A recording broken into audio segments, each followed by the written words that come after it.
Dictation 5 second बाद शुरू होगा।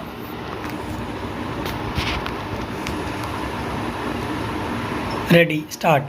हमारे समाज और राजनीति में किस तरह सिद्धांत तथा मूल्य अपनी शक्ल बदल रहे हैं, इसका अंदाज़ा त्यागी समुदाय की महापंचायत से लगाया जा सकता है। पहले समाज ऐसे व्यक्तियों का हुक्का पानी बंद कर दिया करता था जो सामाजिक मूल्यों के खिलाफ आचरण किया करते थे। अब ऐसे लोगों को महानायक की तरह पेश किया जाता है। उनका फूल माला पहनाकर महिमा मंडन किया जाता है। उनके समर्थन में पंचायत कर पीड़ित पक्ष को दंडित करने और कानूनी कार्रवाई करने वालों को बर्खास्त करने की आवाज़ बुलंद होती है। ज़्यादा दिन नहीं हुए जब श्रीकांत त्यागी नामक एक कथित भाजपा कार्यकर्ता ने अपनी ही सोसाइटी में रहने वाली महिला के साथ बदसलूकी की उस घटना का वीडियो प्रसारित हुआ और चौतरफा विरोध के स्वर उभरने शुरू हुए तो प्रशासन सक्रिय हुआ। श्रीकांत फरार हो गया और उसे पकड़ने के लिए करीब 1 दर्जन पुलिस टुकड़ियां गठित की गईं। उस पर 25,000 रुपये का इनाम भी घोषित कर दिया गया। उत्तर प्रदेश प्रशासन ने उसके अवैध कब्जे ढहा दिए और उस पर गुंडा अधिनियम लगा दिया। तब श्रीकांत ने समर्पण किया।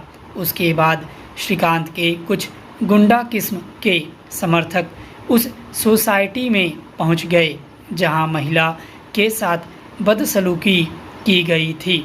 अब जब श्रीकांत पुलिस की गिरफ्त में है, पश्चिमी उत्तर प्रदेश के त्यागी समुदाय के लोगों ने रविवार को महापंचायत बुलाकर इसे अपनी पूरी जाति का अपमान बताया। महापंचायत में 7 से 8 हज़ार के करीब लोग जुटे और मंच से श्रीकांत त्यागी पर से गुंडा अधिनियम हटाने, उसके हटाए गए अवैध कब्जे को दुरुस्त करने, उसके जब्त सामान वापस करने, कार्रवाई करने वाले पुलिस अधिकारियों को बर्खास्त करने आदि की मांग उठाई गई। श्रीकांत त्यागी का चरित्र किसी से छिपा नहीं है। वह किस तरह कुछ राजनेताओं के साथ मिली भगत करके आगे बढ़ा और नोएडा तथा उसके आसपास बड़ी संपत्ति अर्जित कर ली, लाखों रुपए की कमाई करने लगा और किस तरह प्रशासन पर धौंस जमाकर अवैध गतिविधियों में संलिप्त रहा। सोसाइटी के रहवासियों को भय में रखने का प्रयास करता था और वहां अवैध कब्जा कर रखा था। ऐसी आपराधिक छवि वाले व्यक्ति को जाति का गौरव बताकर उसके समर्थन में महापंचायत बुलाई जाए तो इसे हमारे समाज का नैतिक उत्थान तो किसी भी रूप में नहीं कहा जा सकता। ऐसे अनेक असामाजिक किस्म के छुटभये नेता राजनीतिक संरक्षण में धौंसपट्टी पर अपनी छवि चमकाते और अवैध कारोबार चलाते देखे जाते हैं। राजनीतिक दलों को लंबे समय से नसीहत दी जाती रही है कि वे आपराधिक छवि वाले लोगों को अपने से दूर रखें, पर वे अपना जनाधार बढ़ाने की मंशा से इन्हें प्रश्रय देते रहते हैं। फिर इसका नतीजा यह होता है कि वही राजनीतिक दलों की कलाई मरोड़ने पर उतर आते हैं। श्रीकांत त्यागी के समर्थन में हुई महापंचायत इसी का नतीजा है। अब त्यागी समुदाय पूर्व मंत्री और भाजपा सांसद महेश शर्मा को खुली चुनौती दे रहा है और अगले लोकसभा चुनाव में सबक सिखाने की धमकी दे रहा है। यह पंचायत दरअसल श्रीकांत त्यागी का अपना जनाधार दिखाने और सत्ता पक्ष पर दबाव बनाने का भी प्रयास थी। जब तक समाज में ऐसे लोगों को पनपने से रोकने की राजनीति इच्छा शक्ति नहीं दिखाई जाएगी, तब तक न सिर्फ सामाजिक ताने बाने को दुरुस्त रखा जा सकता है, बल्कि राजनीतिक दलों के लिए भी जब तब मुश्किलें खड़ी होती रहेंगी।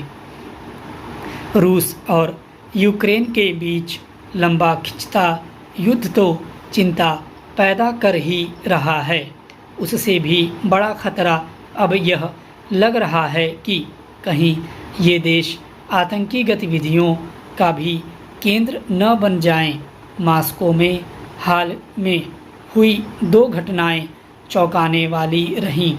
ताज़ा घटना यह कि रूस की शीर्ष खुफिया एजेंसी फेडरल सिक्योरिटी सर्विस ने इस्लामिक स्टेट यानी IS के एक आत्मघाती हमलावर को गिरफ्तार किया। इसके बारे में FSB का दावा है कि यह आतंकी भारत में बड़े नेताओं पर हमले करने की तैयारी में था और मॉस्को के रास्ते भारत पहुंचने वाला था। बताया जा रहा है कि यह किसी मध्य एशियाई देश का ही नागरिक है। यह भी पता चला है कि इसे इसी साल तुर्की में IS में शामिल किया गया और भारतीय नेताओं पर आत्मघाती हमले का प्रशिक्षण दिया गया। इस आतंकी की गिरफ्तारी से यह तो साफ हो गया कि आतंकी अब रूस को अपना नया ठिकाना बनाने की तैयारी में है। वैसे भी मध्य एशिया के कई देशों में IS का जाल फैल चुका है। अगर रूस आतंकियों के लिए नया रास्ता बन गया तो यह खतरा उसके लिए भी कम बड़ा नहीं होगा। दूसरी घटना भी कम गंभीर नहीं है। राष्ट्रपति व्लादिमीर पुतिन के बेहद करीबी सहयोगी अलेक्जेंडर दुगीन की बेटी दारिया दुगीना की हत्या कर दी गई। गौरतलब है कि दुगीन रूस में ऐसे कट्टर राष्ट्रवादी नेता के रूप में जाने जाते हैं जो पड़ोसी देशों को रूस में मिलाने के प्रबल पक्षधर रहे हैं। कहा यह भी जा रहा है कि यूक्रेन पर हमला उन्हीं के दिमाग की उपज है और उनकी योजना पर ही पुतिन ने इतना बड़ा कदम उठा लिया। दावा तो यहाँ तक किया जाता है कि वे ही पुतिन के दिमाग हैं।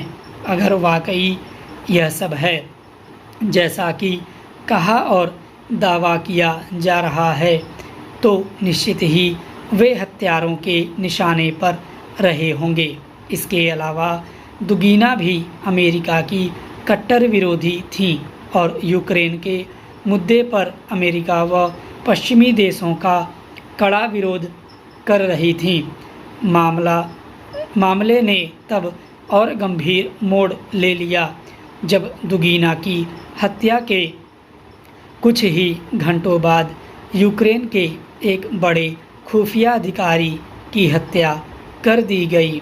रूस का कहना है कि दुगीना की हत्या यूक्रेन ने करवाई है।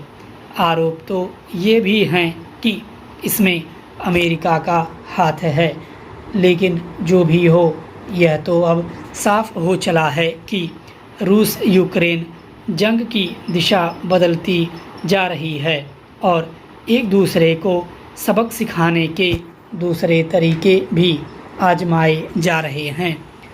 हालांकि ये दोनों घटनाएं प्रकृति में अलग हैं, लेकिन युद्धरत देशों में आतंकी संगठनों की भूमिका किसी से छिपी नहीं है। यूक्रेन रूस पर ये आरोप तो पहले से ही लगा रहा है कि वह लड़ाई में आतंकी संगठनों के लड़ाकों का इस्तेमाल कर रहा है। ऐसे ही आरोप रूस के भी हैं। सीरिया, इराक, अफ़गानिस्तान, लेबनान, फ़िलिस्तीन जैसे देशों में आतंकी संगठन कहर ढहाते ही रहे हैं। अफ्रीकी देशों में आईएस की जड़ें गहरी हैं। इसी कड़ी में अब एशिया में भारत, बांग्लादेश और श्रीलंका जैसे देशों में भी आईएस अपना जाल बिछाने में लगा है। भारत में आतंकी संगठनों के लिए काम करने वाले लोगों की हाल के दिनों में हुई गिरफ्तारियों से इसकी पुष्टि होती है। स्टॉप।